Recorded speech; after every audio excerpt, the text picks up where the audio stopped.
Titans, Tennessee Titans, and before that it was the Patriots, right?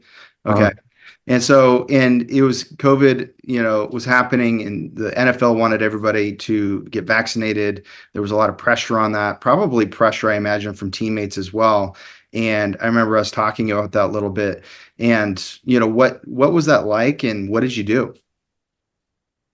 yeah, what an interesting time for everyone. But yeah, being in the NFL was really interesting during that time because everyone was trying to figure it out. And uh, probably just like any other workforce, it felt like that. It felt a ton of pressure to succumb to what they wanted you to do. And there was a lot of passive threats as to what was going to happen and a lot of unknowns and uncertainty that was used to scare you, and whether that be financially or whether that be job security, especially for a guy like me. It's one thing to be a guy, you know, like Aaron Rodgers, who is going to be in the top 1%, who's making a bunch of money. They're never going to cut him. He's the best, one of the best players in the league. And then there's a guy like me who's fighting and scratching and clawing to get on a team every single year and fighting. And so a guy like me, there's a lot of risk as to if I'm going to stand for something that I believe in and not do something, well, then I better really believe in it.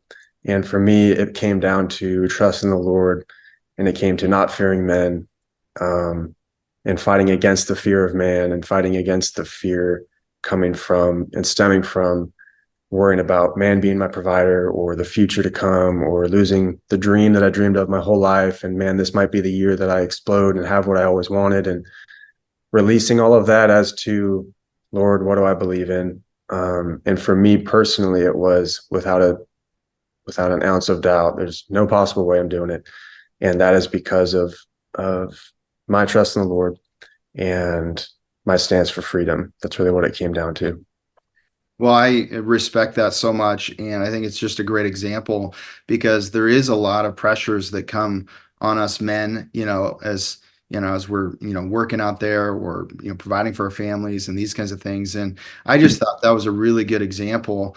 And, what I would call that is you rejected passivity, because what's easy in that moment is to stay within what's comfortable. When there's pressure coming from all sides, when you have the risk of losing your dream, the risk of losing everything financially, yet you are like, no, this is what's right. I get to control what gets put in my body, and I'm not going to be forced to do that. And I trust my Almighty God.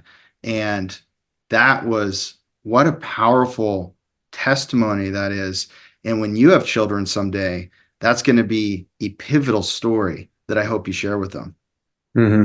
Yeah, and that's what it really was. And what it came down to was more. It was not even really about the vaccine for me. It was really about uh, the fear and the fear of man, and the what was being forced among people was not okay with me. And especially in a business where you can really leverage a lot of things, a lot of money, a lot of Yeah. opportunity. These guys have literally, amongst millions of people, they're fighting for one job.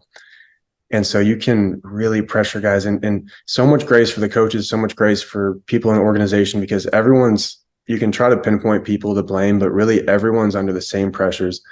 And if a coach is even pushing it, there's grace for him because, man, he just wants to run a team. He's not wanting to worry about the vaccine. He's like, I just want to deal with my team.